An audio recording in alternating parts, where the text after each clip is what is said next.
Welcome to season 5. I'm Sarah Stockham, and we are just so glad that you are here, part of our Simply Sarah family. And we don't take you for granted at all. We are so grateful for every single person who listens in, whether you're listening in as a podcast or you're taking the time to actually watch the show, whether you are coming live or you are choosing to have this fit into your schedule. Every conversation is carefully chosen for people who will come and gift to you energetic tools. They will share parts of their story that may be hard, and then always sharing how they got through that particular whatever. And so today is going to be one of those, and even saying hi, I teared up. And so I'm going to get through this. It's going to be an incredible conversation. I'm just so honored to have the person who actually wrote the music you just listened to. Danny Cocke is going to be with us. And so I want to thank first several different people who are part of our team. I want to thank Hudson Natural at Field Trip for their sponsorship, and also for Glass Arts Collective. And the song that you just listened to, the title of that is No Time Like This Time. And as I bring Danny in, there truly is no time like this time, because you are in the middle of incredible things impacting so many different people's lives. Danny, thank you for the music. Thank you for writing it. Thank you for being in front of a live orchestra and recording it, and putting the pieces together. We are truly honored, and just so happy to have you here today. Thank you, Sarah. Yeah, it's so good to be here. So tell us a little bit about your background, Danny. How did you get to where you are today? You're in a recording studio. You are a musician. And so how is that journey for you? You know, it's been a kind of a lifelong journey. I started as a kid, really just as soon as I picked up a guitar, I was pretty much obsessed. Yes. Turned into like a 4-track from my parents, and I took over my sister's drums and bass and was playing in bands as a teenager, and then a signed band in my right out of high school, early 20s too.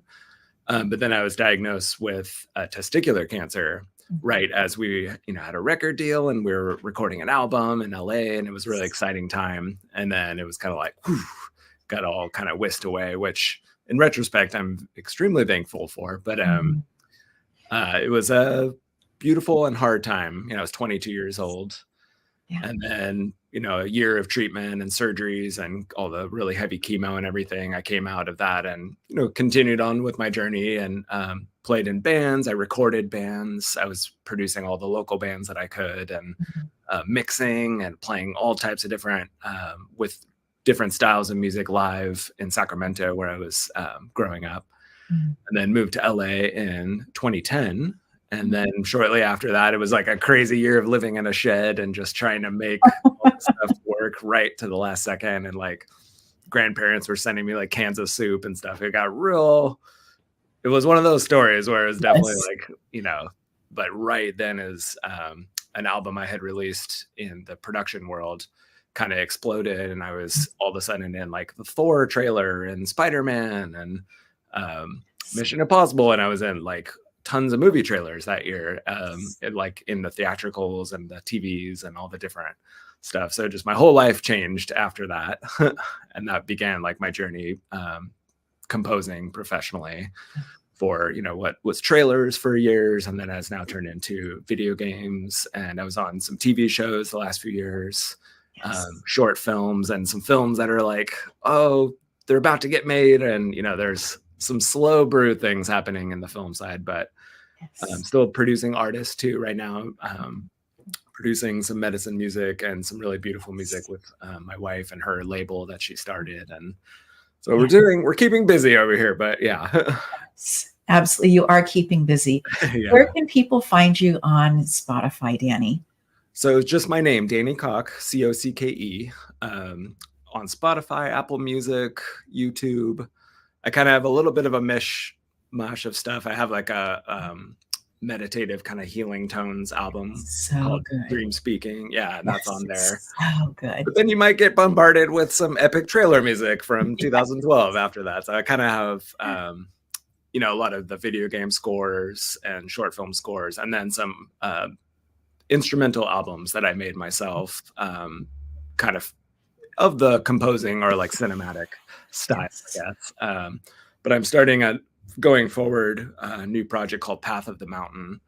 That Oh, just like my piano and strings and soft ambient or like a little bit of electronic, but very beautiful with mm, of giving the listener a healing escape and also using sacred solfeggios and all this. I've been like accruing a lot of harmonic information of just like a lot to do with cymatics and also Chinese medicine and kind of combining some frequency knowledge from all these different fields about our organs, mhm. cancer cells, going through cancer right now too, like focusing on how to basically use sound, which is really exciting too, because in the cancer world, sound is becoming more, they have a histotripsy machine that basically uses sound Mm. bubbles basically to explode tumors. So it's a cool time of like, okay, where the unseen realms are becoming to open up into, healing basically. So Yes. yeah, there's a lot of projects going forward that it just takes time. It might be a couple years before they're done, Yeah. but I'm excited about them all. Yeah. And worth doing them and worth doing them well. So Yes. absolutely take the time to make Yeah. that happen. I look so forward to those. You talk a little bit about having cancer again. Yeah. So when you were 22, you were first diagnosed and went through over a year of really radical life changes Yeah. and, you know, making some pretty serious decisions about having to leave the band that Yeah. it just it was so exciting, just on the precipice of Yeah. incredible The things precipice happening. of, yeah. Yeah. And so you're talking, you're using that word again now. And so what's this about? What's this journey about? This one was it was a bit more of a doozy for me because in my Mm, mind, I believed just so much. I was like, oh, I'm done with that. Like that was a thing that happened. And now this is my life. But also in the background, there was like a subconscious fear, I think, too, of ever mm, having to go through it again. I would have dreams, mm. of basically what I'm going through now for years. So, and they would haunt me a little bit. But overall, I was like, I didn't see it coming, basically.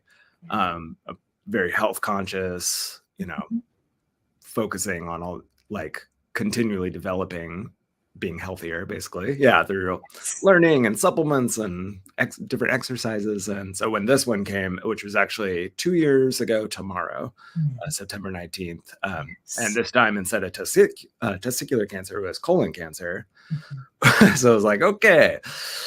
But Yes. I went through a lot of emotional, like, it just really broke me down. And last year was an extremely stressful, urgent year because it went stage 4 pretty quickly after Mm, surgery. So I had surgery in October of 2022. And then by November, December, I was starting at an integrative clinic in Irvine. They told me I had to do chemo because I had the cancer had spread to the lymph nodes around the mm, colon. So I was like, okay, you have to basically nuke those. But I knew from over my years that colon cancer didn't really have chemo isn't very effective on colon cancer. And that's just one thing I never wanted to do again. I was like, I wouldn't wish that on my worst enemy. I mhm, had the 3 heaviest drugs that you can mm, have back in 2004. mhm. And even the thought of that is just terrible. So I just said, I'm not Mm, putting my body through that. So my yes. compromise was to go this integrative route, and it was extremely expensive. And through miracles and donations and support of friends and my savings and all the stuff, we got through that. But sadly, it also didn't work. So, Mm, but I learned a ton, and I got connections to other special doctors through this amazing doctor there. I picked up so much knowledge, and mm, I was doing good as far as like it wasn't growing fast, but it was in my lungs. It had spread to yeah. about 20 kind of like little millimeter kind of sized shotgun kind of like effect and in the lungs. So we were keeping those down. I did have a period where they were shrinking when I was on a certain, it's called a monoclonal antibody Mhm. that they're using a lot now. This thing called Avastin, and it just completely like nuked all of them. But for some reason, we only did that for 3 months, and then it was coming back.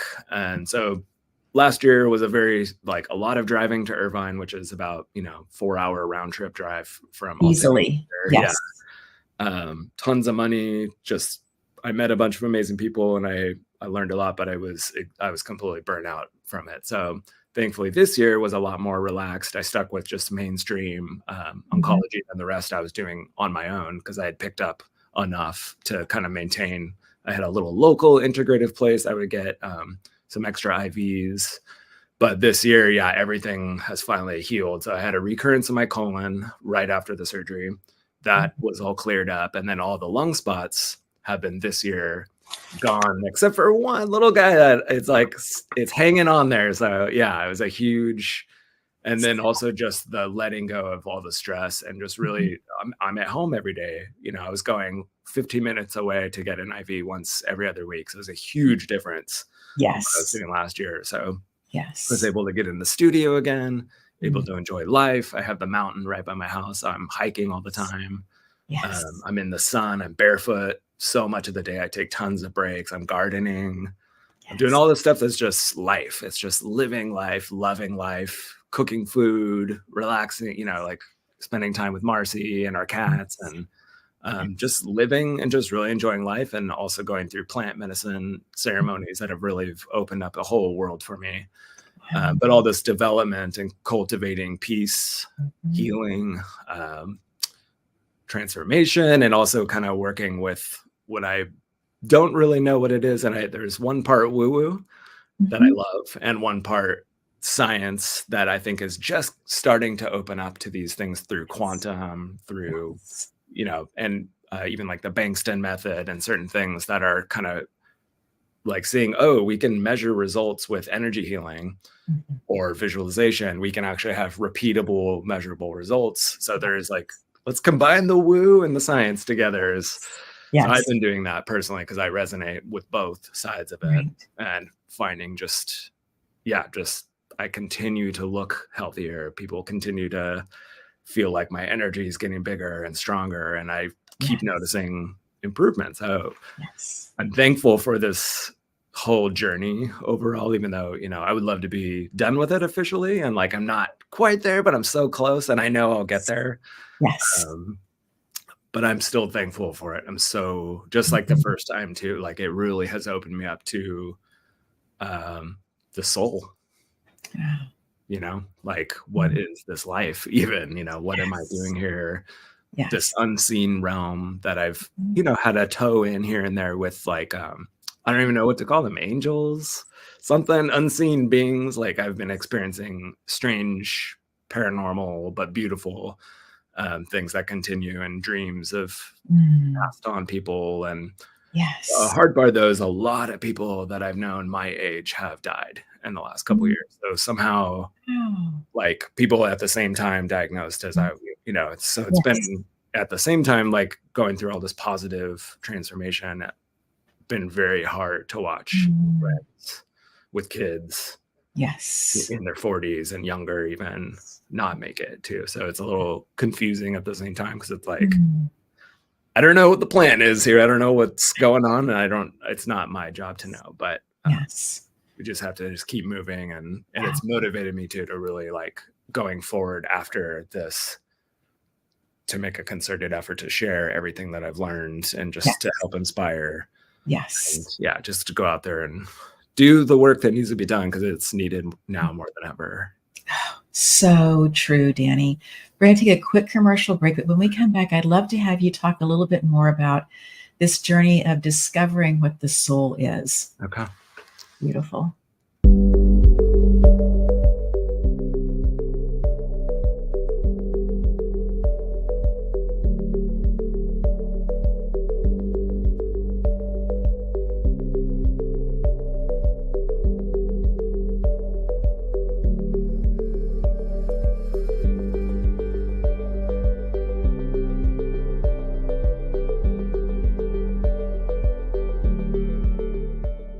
Glass Arts Collective is doing something so fun and amazing. Believing that all of us are creative, they are opening up their Instagram page for people who are creating things to be able to post those things there. I also believe that you are creative, and I'm super excited about this opportunity to be supporting Glass Arts Collective. They are amazing. I am so excited to have this opportunity with Danny Cocke to be able to share his story about what's taking place in his life. Two-time major cancer survivor, and he is effervescent with life. And I love that he's climbing the mountain, running the mountain barefoot, that he has discovered different plant medicines in addition to integrative medicine, in addition to traditional medicines. Danny, the journey that you have been on is one that I have such honor for you, the way that you have chosen to choose life consistently in this process and looking for how you can be able to move forward in that as well. You mentioned a little bit earlier about that these circumstances have opened the opportunity for you to have a deeper understanding or deeper conversation about what a soul is or what this is about.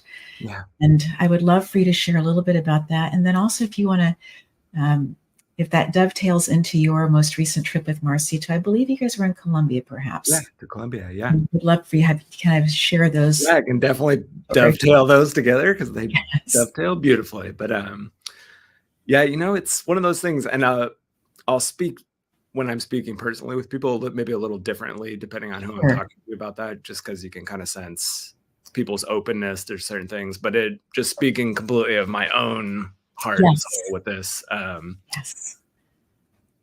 don't know what's going on, but I have these feelings and I have this intuition that I've had my whole life of just this deeper sense, and then being very curious my whole life about going into the yogic, learning the ancient yogic stuff, qigong, Chinese medicine, reading books about near-death experiences, and like the doctors who are skeptics that write, over 100 cases of their personal people that have died and been able to fly out of their body and see what's going on in the room before they pop back in, and all these tons and tons and tons of stories. The weirder the better for me, but all of it kind of centering around like, what are we doing here? What is going on? In the sense of maybe coming from a past life or another world. Even I have a sense of living on another planet, at some other time, or even being a different being, who even knows? But I just have this sense, these kind of like little connections to things. And, but when you're facing death, you get real kind of like, okay, well, what's happening here? Is this, like, I was told I was terminal 3 to 6 months, and you start to really ponder what life is and what's maybe after it, or is there anything after it? And the fear would bring the idea of darkness or nothingness, and then the hope would bring, who even knows, all the stories we hear, which are gorgeous and beautiful and fill me with hope. And they're unique, but they're also kind of, there's a theme with these near-death experiences, and it doesn't matter the religion or the culture or whatever, they're all generally, there's an overlapping theme. So in my conquest to face my soul, I guess, and to face whatever this life is and whatever may have been done, is like, you have cancer twice, you start to wonder, did I do something in a past life? Like, was I like a terrible person, or is this a beautiful gift to, really trying to look at all these situations as best you can. But I was very fortunate to meet my Taita, who is a shaman, like a shaman from Colombia. They call him Taita there. Means teacher or father. And yeah, through ayahuasca journeys, which have been, I was pretty terrified, I would say, but I had a dream about him before I even met him years ago. And it was on a pyramid in South America, and he had kind of markings on his face, which he doesn't have, but he was doing the Icaros, which is the sacred sounds from the Amazon and stuff. And he was doing these sacred sounds in my face in the dream, and everything was shaking until I woke up. So then fast forward a few years later, when we first sit in the first ceremony, I see him and hear him. I'm like, oh my God, that's the guy from my dreams. That's him. So I've done, 5 ceremonies here in Southern California over the last year, and it was huge from the beginning of just cracking me open. And he really sensed a lot of anger, that I had a lot of anger, and also not expressing my emotions, like maybe with my parents or loved ones, or just holding it in, and that was festering and turning to cancer. essentially. And in the shamanic and in the medicine of what the information comes from the medicine is that these diseases really are spiritual in nature. They are of the soul. They're not, I mean, yes, there's metals, there's parasites, there's all kinds of 3D Right. earthly realm Yes. material that will give you cancer, and Sure. like materialistic view of cancer too, which is easy to have, and also like I was exposed to chemo, like it's Right. pretty likely I was going to have a second cancer, Mhm. from DNA damage, but then also maybe there's more going on here. So why not look at it all? It's like, yes, materialistic, great. Let's look at that. And then let's look at this. Let's open this can of worms of this other whole dimension and world, Yes. which has been beautiful, terrifying. But then now I'm in a place where it's just been beautiful. And going to Colombia Mm. at our Titus property, I had a really profound healing there, and a huge release, Mm. and just the best time of our lives. It was just so beautiful. And I got to connect with it's hard to even describe what's happening with it all, but I'm just very thankful for it. And it's changed me. And I feel a lot has shedded and has made space for better Mm. to come in, better on every level, better with how we live our life, better with the thoughts, being responsible for my thoughts, the images also. So in plant medicine experiences, I've been able to go in and really see my cells and talk to the cells and kind of get in there and communicate with the immune cells and start to like send messages like, okay, guys, let's take care of this, Yes. and ask what my body needs and kind of go into the micro realm with it all too. But yeah, just the images, like being able to picture things each day of your future, Yes. and combining with a little bit of the Bankston method that I've been learning to, like through ceremony and these things of really generating just being responsible for the images we generate, because our bodies are receiving, and the mitochondria, I really got that message, are the sense of the world that they live in. They don't know where they are, but what is being taken in, and the frequency and the emotion and the thoughts and the heart and all that we as a being have, are creating the little world that they live in, the feeling of the world, Yes. So to give them a very good feeling and to put beautiful things through my eyes, like a growing garden, just beautiful information in healing, healthy information of harmony. And then their little worlds wouldn't feel like, oh, like worried and stressed, or we need to break off and go do this other process here, which is cancer, which is a change in the mitochondria of the cell. And they're their own little beings too. They're separate from ourselves too, which is interesting. And they're basically animalistic in their, if you go and look at them, they look like little guys, like their own little beings in there. So that it really has connected my emotional spirit self housed in this spacesuit, I call it, that I've been gifted, that I'll have to give back one day. Yes. But the relationship between spirit, soul, purpose in life, and also the resonance, the whatever emotional frequency that we're living in, and kind of having to face that, but also work with that and enliven those things too. So it's been a very wild but beautiful journey in this last year. It seems to me that my sound is doing something interesting. So let's see if we can make that be better. Is that better? Perhaps. It seems to me that what I'm hearing is this incredible space of a choice. That as we wake up in the morning or wake up for the next day, that we have choices that we get to make in terms of how we want to proceed with the day that is evidently gifted to us. Another brand new, incredible, fresh, not yesterday, not last week, not 20 years ago, but something in front of us that's new. And it seems to me that that getting to frame that day is not just framing how we see the day going, but we're also framing our cells for the future. We have cells that are brand new within seconds in our brain, cascading, those kinds of things that are happening that are literally being created in seconds. Yeah. Just since we've been sitting here.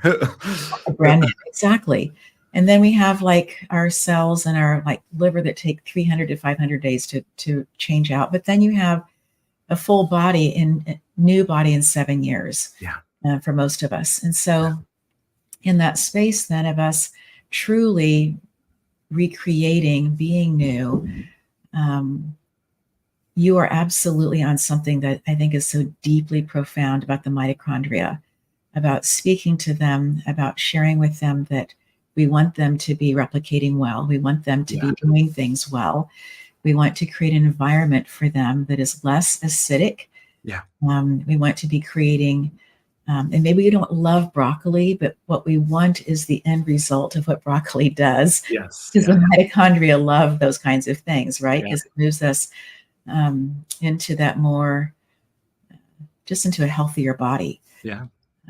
And so in those spaces, then I'm just really sitting inside of this, Danny, how profound this is to be speaking to those cells, to be speaking to the mitochondria as they are creating and making new.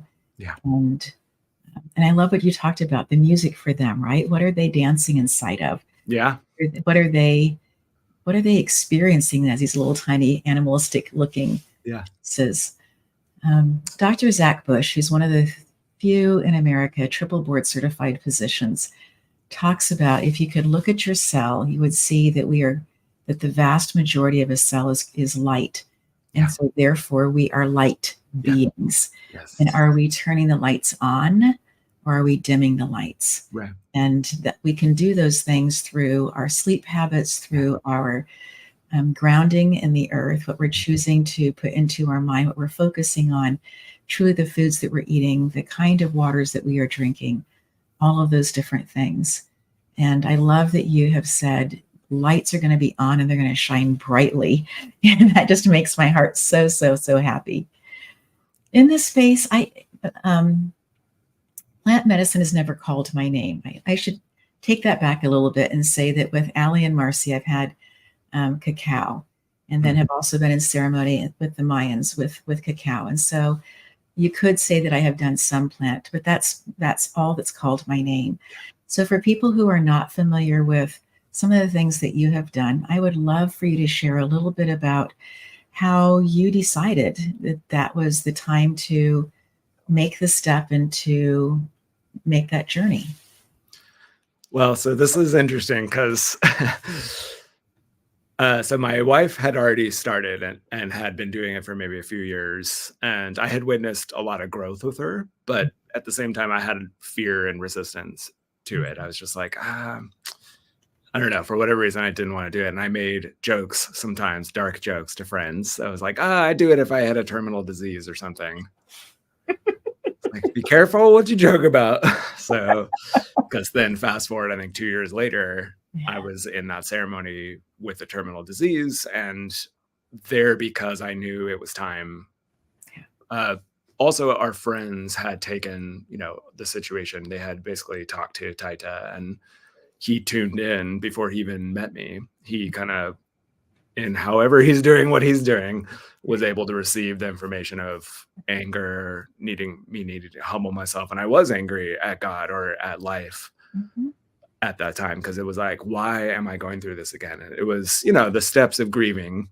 Right. So I was just stuck on step one for a good amount of time at that first year. And it was just so much, I just couldn't believe it. I literally couldn't believe it. So yeah, shock and frustration of it and stuff. So, and also feeling like failure and all these things that have popped up in ceremony that I've been able to work with. But it was because of the direness, the urgency. It was like, okay, it's time. Like, what do I have to lose? And also I need to go meet this man who there's something, I've had a dream about him. There's some kind of calling to this. And now it's clear why, because that's developed over this last year into something just so beyond my wildest dreams. But I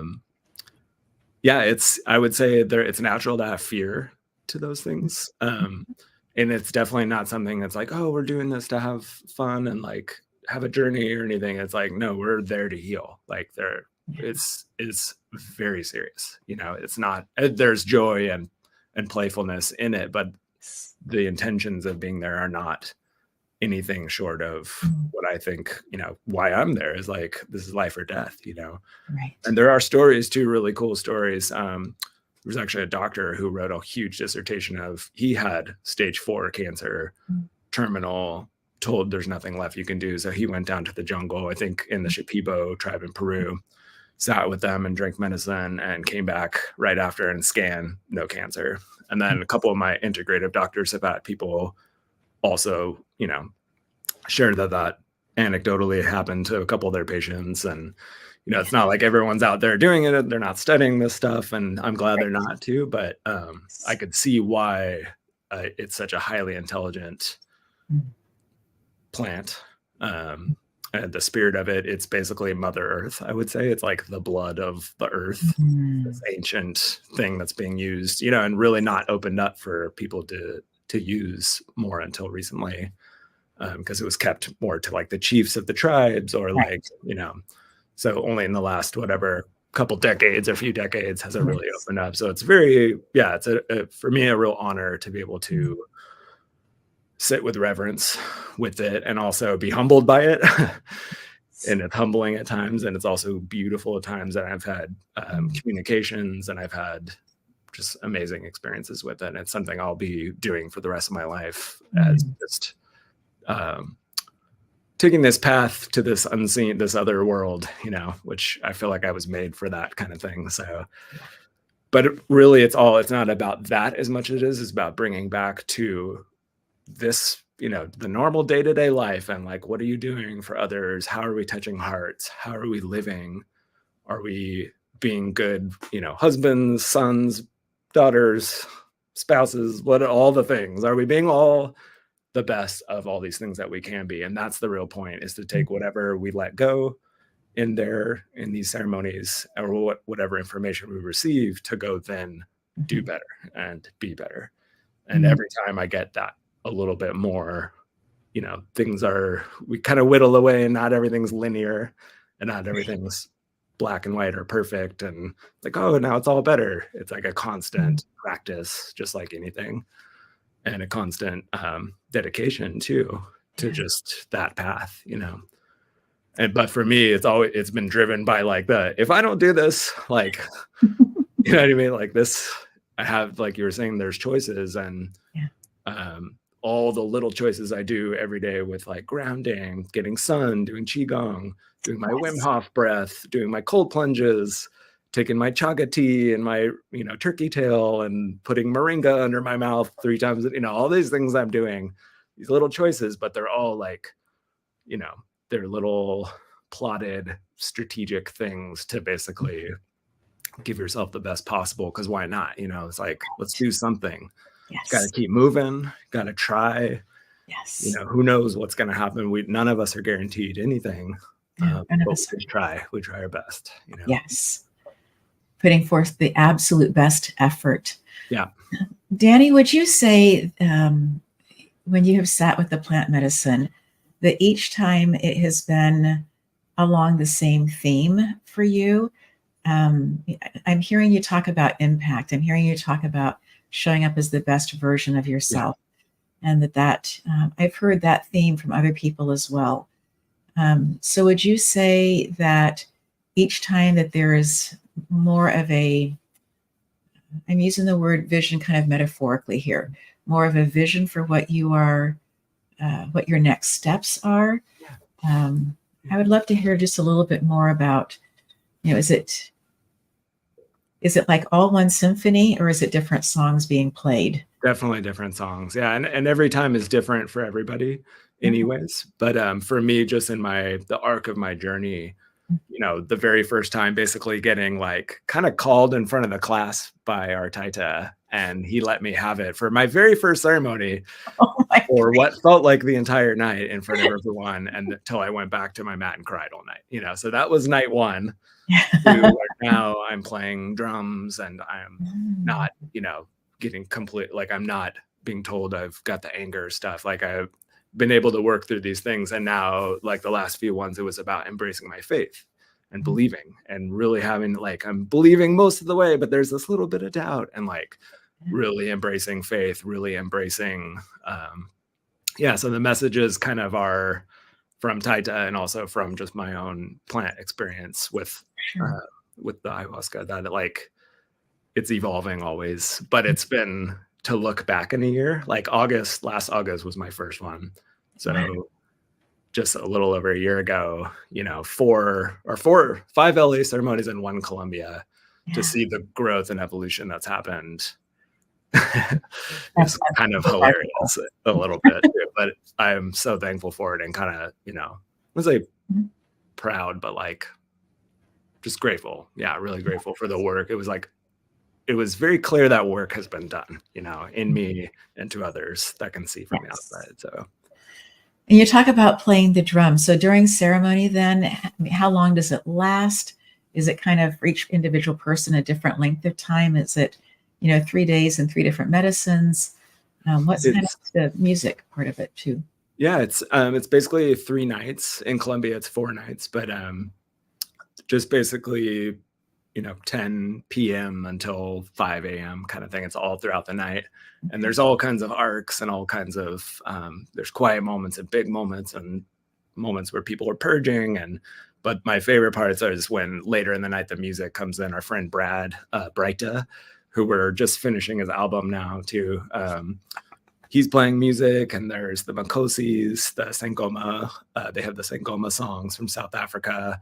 They're singing, all just my favorite music ever. And in those moments where you really need it too, it's just like Yes. a life raft or something. So, but yeah, I've been just playing, you know, with Brad and his stuff. And so I'll get on a djembe or a big African drum, and it's my favorite thing because I haven't really been playing with people over the years because I'm sitting here kind of on the computer doing music. Right. So just to have it all happening in the moment, and it's just all about presence and just that little moment experience. Yeah. But yeah, there's 3 nights, and every night will be different, and Mhm. it's always different. You never know what you're gonna get, Mm. just due to the nature of all the variables, I guess you could say. But the music is always my absolute favorite part of it. And I'll come home and I'll play the djembe out back as like my meditation for a Yes. couple weeks after, and just still be singing the songs. And yeah. Yes. Wow. So, Danny, going back to you being a musician, were there people in your life who were also musicians that you were able to say that person who was either in your household or in your neighborhood gave you permission, or was this something that you were like, I have to do this, and the people around you somehow said, we support you? Well, so my parents are the coolest just in general, but they were really cool. Like my dad always played guitar and he would sing songs, and he would come into like my kindergarten through 7th grade or whatever. And he would take like Shel Silverstein songs and turn those poems or the poems and turn them into his own songs. And he'd play for our class. So So ever since I was a cool. kid, there was like a guitar and music, the presence of music. And then when I started picking it up, I had a cousin who played. And so he gave me a guitar and started taking lessons, you know, at like 11 or something from him, or playing just like we would get together and goof around and stuff. And he was a lot better than I was. But my parents were always supportive. So from day one with that, you know, helping like my dad, I mowed a bunch of lawns and smashed a bunch of cans, and then he took me to get my first real nice guitar, and they let me pursue music too, or like you know, but they were cool with me. Like I was like, I'm not going to do college. I did one day, and I'm like, I'm just going to do this. Like, okay, we'll give it a little time, and you know, 2 or 3 months later, we were already having a record deal going. So there was enough there where they're like, okay, he's serious about it, obviously, because I was like, you know, we had a huge band practice warehouse, and Mhm. I always had a room there with all the different bands and a studio in there. And I was always like the first guy to show up and the last to leave, kind of, you know, like very obsessively working at this thing. So So when you're getting ready to, so I hear you say that you played guitar, but I think of you also as a drummer. I pretty much play everything. That's what I thought. Guitar in the earlier years, or like Okay. the first 20, 25 years, a lot like where it was like my main Yes. thing. And then now I barely play at all. Okay. Piano a lot more. And the last year in Irvine, I was playing the piano at the Cancer Center just all day So good. and I wrote, 20, 25 pieces while I was just there, just getting my IV. I was just sitting there Yes. but it's actually kind of funny is I can't play my piano here now because I get nauseous Ah, because of the whatever. yes. I'm just like, I'll come back to that maybe next year. I have an album that I want to do with all those pieces, but I just Yes. literally like I feel ill, like I'm getting the Mhm. vitamin I. It was the vitamin C IV that I was getting mostly during that. It was like Infusion. 125 grams of vitamin C. Yes. It was not fun, but yeah, I play drums now with like the medicine music kind of style, and then mostly just sitting here in front of the computer, massaging, producing music, and then I write a lot for orchestra too, with the Yes. video games and stuff. Yeah.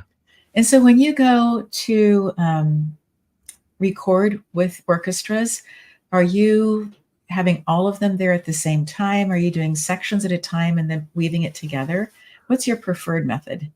Well, we do separate brass and strings, and then Yes. for the style of music, we separate like short strings, like little staccato-y kind of articulations from the long flowing stuffs, just for mixing, so we have more control. It sounds better when they all play together, Yeah. but if there's a weird note or some kind of issue in the performance, it's harder to do the final mixes with. So in that situation, we'll separate horns and trombones. Mhm. It's usually just those because I do the rest with the computer with like the if we need trumpets we will, but usually like the lower registers I just do with the samples. The Sure. samples are insane these days. They're all real orchestra as well, Yes. and it's getting so like advanced now that I was like, that Yes. sounds just as good as but a melody line always sounds better played by a human. But Always. some of the cinematic-y kind of stuff, it's like you can get away with Yeah. the samples these days. But yeah, and I record in Nashville at Ocean Way Studios, just over like a Zoom type, a pro audio Zoom link. I used to go there and stuff, and I've recorded in LA, but it's gotten harder with Union, and so Yes. I love Ocean Way, and I love all the guys there. So every year, we do our batch, and That's so good. yeah. Yeah. And then a lot of that's been getting performed at like a tournament, a video game esports tournament. So that's my big like winter work is for inside the game and some of the cinematics. But then the main event is like the guys playing each other on the computers in an arena filled Right. with people and a live orchestra, which is Yes. absolutely hilarious to me. But Yeah. it's pretty cool to get, like to write all the themes for the show. So like the Right. different moments in the show. So do you find yourself waking up in the middle of the night sometimes and just needing to grab a pencil or something to write down the theme that you are hearing? Sometimes not as much, but if I need during the day, like I can kind of just turn it off. And then when I need to, I'm not thinking as much anymore. I think Okay. that's the biggest thing. But if I need an idea, if I Uh-huh. take a bike ride or a walk, Yeah. the whole thing's done by the time I get home. And then I just go and plot Yeah. it out. And it's like, oh, that's basically what it was in my head. So, Wow. but a lot of the stuff too is based off of sounds. So it's like, I don't know. I'm reacting to these weird synthy kind of like textures and stuff. So I Yes. do what I call throwing paint down. So I'll do a night where I go through and either make a bunch of sounds or sift through stuff. And I just kind of know what the project has real specific requirements. So I'll just paint, I call it. And it's just a mess. It's like a little kid kind of with finger paints all over the wall. And the Yes. next day I'll go and kind of organize all the stuff. And there's a lot of like beats and pulses and little ticky sounds. And so I kind of have to make it all cohesive. And then at the very end, maybe the melody will sit on top of it. It's like the last thing to go on. So it doesn't get as much Fascinating. thought sometimes. But if it's a complete melodically driven thing, that's different. So Sure. Sure. But how fascinating to work from sounds I love it. Yeah, I love because that it's taken like care of. Wow. every day I'm hearing sounds I've never heard before. they're always like from outer space and all this. Yeah, it just feels like, where am I even? This is, and I love making those sounds too. So I've done sound design projects or just that for other composers where we custom make with, synths, and I'll take like tuning bowls or like tuning forks and singing bowls, and I'll send those through guitar pedals and get all kinds of things you've never heard before that aren't just natural, organic, but they're kind of organic. Like, yeah, that's my favorite too, is just to tickle the, the timbres that we haven't heard before. Absolutely. I love that. And also, I think there's something that is so amazing about revolutionary music. And I say it that way because I'm thinking about a specific, I'm not going to pull all the words up correctly, but I'm thinking of a song that's played during the Nutcracker Suite, and they had just created the glass. This is the part that I'm not going to say right. But bum bum bum bum bum bum bum the little tubular. Yes, that had just been created. That was revolutionary, right? Yeah. And he was like, I need that because that's exactly what we need to have for while they're dancing, this little part here. And so I love that you are creating those kinds of sounds, brand new sounds that people have never heard before, because that just opens up new places again for people to go, oh, that sound is Danny. I've got to find the rest of Danny's songs. Yeah, like, what is that? Yeah. Yeah. And it's a weird world these days where melody isn't so much. Sometimes it's important, and then sometimes, or at least for what I'm doing, it's like it's all about almost the emotion of sounds versus the emotion of a melodic instrument or something. So I love playing in all the worlds. So I'm happy doing whatever I can, because it's just getting to walk in the studio every day. It's just like, I have to pinch myself often. So incredible. This is so different than having grandparents send you care packages, huh? Yes, they were very proud. Everyone's very happy that I'm not asking for rent money or. Yes. And it all was bigger, it was more. Everything happened a lot. I knew, just kind of like the same with the cancer too, is like, I know I'll get there. I don't know how, I don't know when. I just know it. I just feel it. It's like a future memory. And I had that with music too. And there was so many times, like, it's the overall theme, I guess, for me is like perseverance. Like my mom always calls me a mountain goat spirit. Because like, if anyone can just trudge up to the very last top of the mountain, like a mountain goat, all like grumpy about it. It's me, like just to see, just to not give up, and the music to get to here took extreme, like the amount of nights I cried myself to sleep, growing up doing it, but just knew eventually somehow, some way. And it was like that last, like a leap of faith, even to the last minute where it's like, okay, well, you tried your best. And then boom, that's when everything. So I just kind of am trusting in these kind of themes of just like, it can be darkest before the light, and to just keep going. It might not look good today, but you never know what next week. And my life in music has been filled with surprises. Even just this last week, there was a song I did 7-8 years ago that I poured my heart into. 5 people heard it, and then it was done, and it never got released. And it was just kind of like, okay, well, that was fun, I guess. And then all of a sudden we're getting hit up that it's going in a trailer. I didn't even know anybody even had it. And then they want the stems and the remix, and it's a song about being lucky to be alive too. So it's just all these weird serendipities of just like, okay, well, clearly there's magic happening everywhere. Yes. To let myself, be taken in the sails by the wind of life. Yes. And I love how you have this very gentle confidence, Danny, that you are doing what you are supposed to be doing. Yeah. And that expression is new and alive and just flowing through you. Yeah. And there isn't a feeling of you trying to eke it out. It's just bubbling. It's just here. It's just happening. Yeah. And it's so absolutely incredible. When I saw you just a few months ago at Danny and Jessica's baby shower, I had never seen you glow so much, just in that space of just being so happy, but also so deeply grounded. And I think that you will continue to have people walk up to you and ask you what your story is, because The work that you are doing is something that is magnetic, and it's just so beautiful. And I'm so honored that you have carved out this time for us to have this conversation. Are there things, friend, that you would like to reiterate for our audience to just really sink in on before we say goodbye for this episode? Well, that's a good question. I don't know. I think just for myself, things that I've been really just being like, it's okay to lean on your intuition. So like, as far as even something like a cancer journey where you have authoritative medical industry telling you one thing, you've got fear everywhere. Everybody's an expert, but nobody's an expert. Everybody's got an opinion, but they're all different. In this world we live in, for me, I said this year, I'm trusting my intuition is right. It's been proven, it may not be 100%, but overall it's taken me somewhere that it knows more than I do.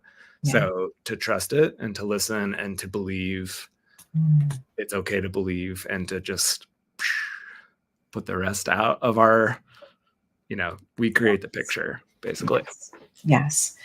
There's a beautiful ancient writing that I can't tell you exactly where it is right now, but it talks about having a conversation with spirit and saying, put blinders on me. So what I see is just ahead of me rather than all the noise to the side. Yep. And I love that idea, because there are times in my life that there's just, I can get so sidetracked, and it's sidetracked, right? Yeah. It's not forward tracked. And just, put blinders on me so I can see what's ahead of me and keep me going in that direction. Yeah. And the beauty of that concentrated effort and thought. I had a conversation yesterday with one of my business mentors, and she had just gone to a conference. And I just want to share this with you, Danny, because it just seems so appropriate. I'm looking at my notes. 60% of the people are operating on validation. They want people to tell them that they're doing a good job. They want to know that it's outside validation. They just feed me, feed me, feed me. Tell me I'm good, tell me I'm okay. And then there's about 37% who are knowing that people can make a difference, and they want to make a difference, and they want to do that.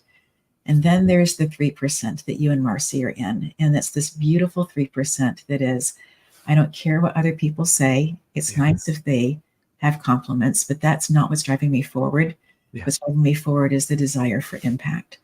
And you are absolutely that you just have this desire to impact people's lives for good in such profound ways. And I am deeply honored that someplace under your huge umbrella that Michael and I get to be in that space. So thank you for impacting our lives so amazingly. Thank you. Wow. That's amazing. And it's weird is because we just do.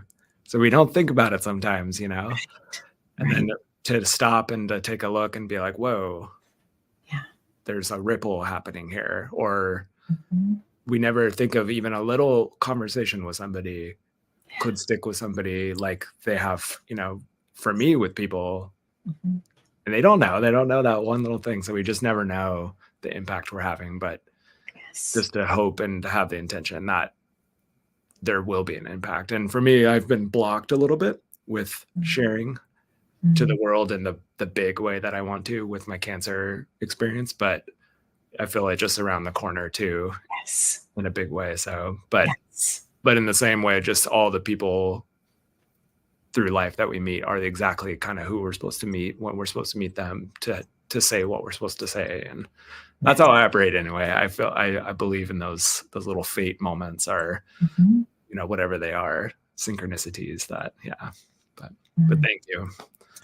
And it's such a honor to be speaking with you today and for this to go out, and I'm available for contact. And that's the only other thing I'd say, if people, cancer related questions, anything related, that I'm always responding to people online.